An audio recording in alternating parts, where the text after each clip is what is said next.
James, you might know this. I've never run into a little Canadian gal from Medicine Hat who loves America and loves the U.S. military like Miss Val. I'm just telling you. I've never met anyone like it. Take a few minutes, seriously, Val, and just chat to James and his people.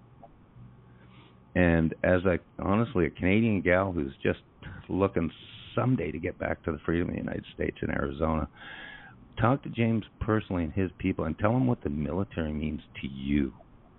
And how you've been helping them and what you plan on doing moving forward. But tell them what the military means to you. Well, not just to me, but to a province, to my country.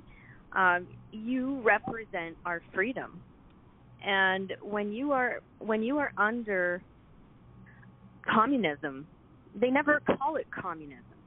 They give it every other name than what it is. You are looking for hope.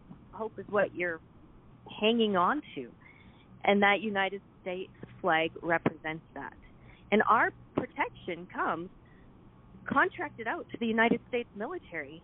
We pay a fee for that service. We know who protects us, along with our Canadian vets, but we're contracted out to the United States side, so we need you healthy and strong.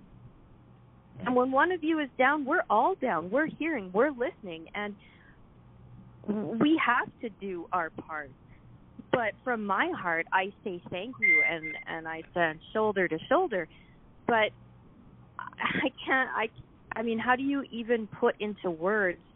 I'm knee deep right now with whistleblowers in this province. And when I say the United States military, their eyes light up because it means something.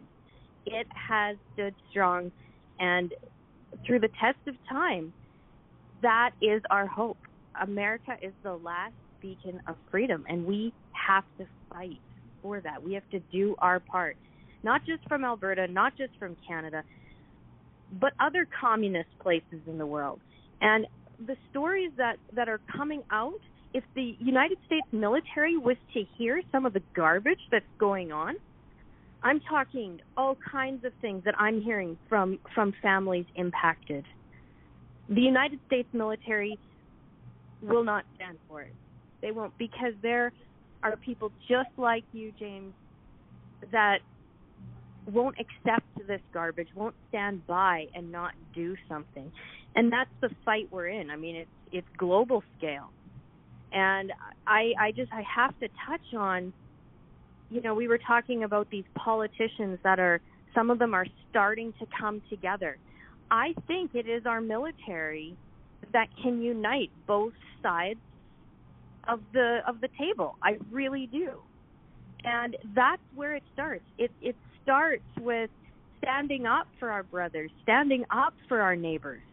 And when you describe, James, those vets that were waiting for you when you returned home, I can't imagine what that must have felt like, what that must have felt like in your heart and in your mind.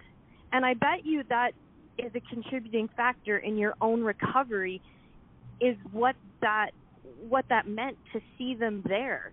And it's probably why you're standing like you do today. And I'm so inspired by that.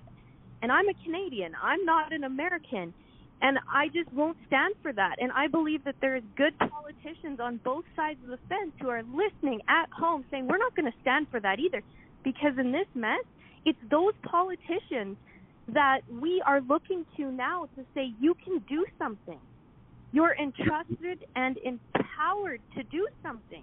What stops any of them from getting on a bus and going over to some of these hospitals where there's mice on the floors of our servicemen who have served? Yeah. No, I don't think so. That's beyond unacceptable. That's considered like inhumane in United States standards. And we're not going to tolerate that. The public isn't, and the politicians, the good ones, they're not going to stand for that. That's crap. That cannot happen here.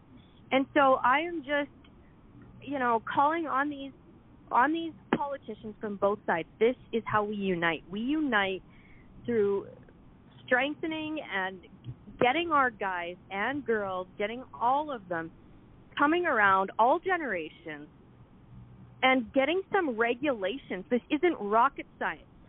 Regulations work. So let's make it happen. We need pencils and papers and sit around, and we need to document this. This is historical mistakes that are happening generationally. Enough. It stops now, not on my watch and not on those politicians' watch, because we're going to let them know that we know and they know, and the timer is on. I think that's what we have to do. We have to put the timer on this, and we have to set some goals, and we need to achieve some results. Are you guys with me? Yeah, absolutely.